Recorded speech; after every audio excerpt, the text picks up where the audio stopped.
Long ago, before the world grew small and cities scratched at the sky, there was only land, sea, and mist. It was a time when Ireland itself seemed to breathe, and the ground still remembered the weight of giants. Among them was Fionn MacCool, a leader among men and monsters alike. It's said he could crack mountains with a swing of his fist, and that his footsteps carved deep valleys into the earth. Across the grey waters in the wilds of Scotland, there lived another giant, Benandonner. Tales of Benandonner's strength travelled on the cold winds, whispered by seabirds, and carried through the forests. He claimed he was the greatest giant of all, mocking Finn's name and laughing at Ireland's pride.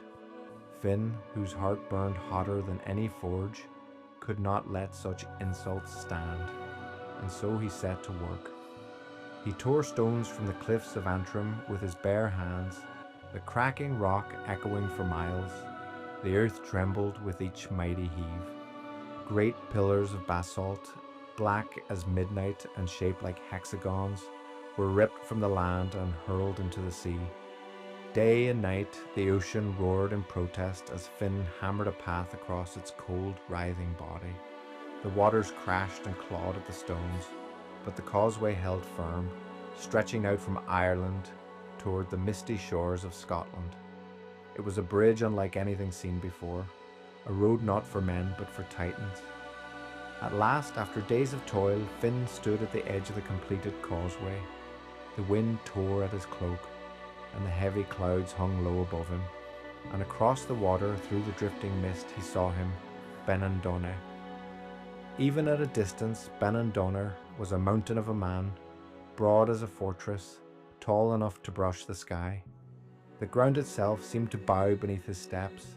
Finn, who had never known fear, felt it now. It crept up his spine like cold water. This was no ordinary opponent. This was doom made flesh.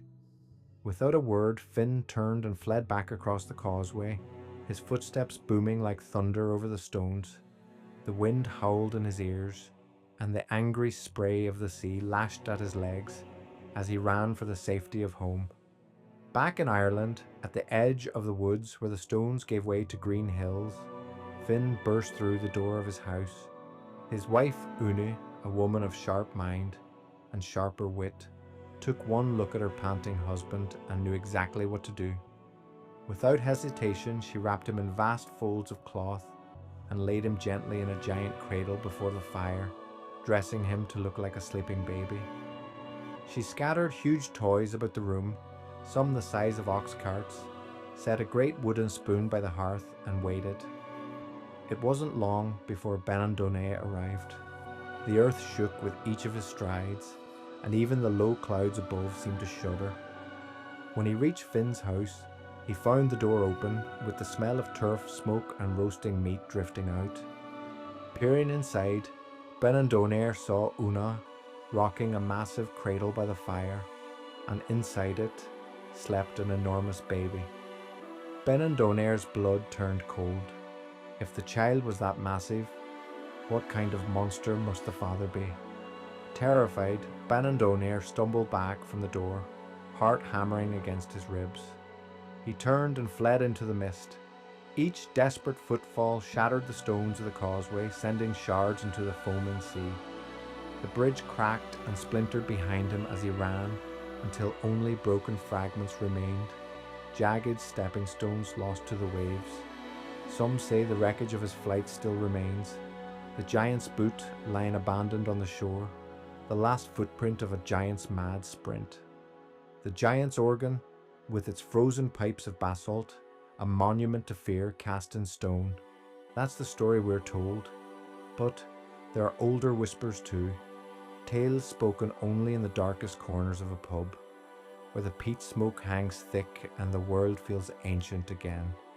Some say Benandonner didn't simply flee, that on the bridge halfway between the isles, Finn and Benandonner met in secret battle.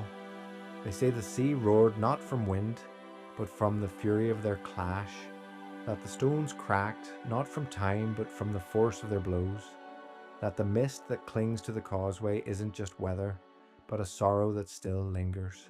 Some claim that neither giant truly left, that beneath the stones, beneath the black waters and grey cliffs, they sleep still, locked in a dreamless slumber, waiting. And if you walk the giant's causeway at first light, when the world is silent and the mist drips from the stones like tears, when the gulls fall silent and the sea holds its breath, you might hear it, a slow, deep rumble, the distant echo of giants breathing beneath the bones of the earth.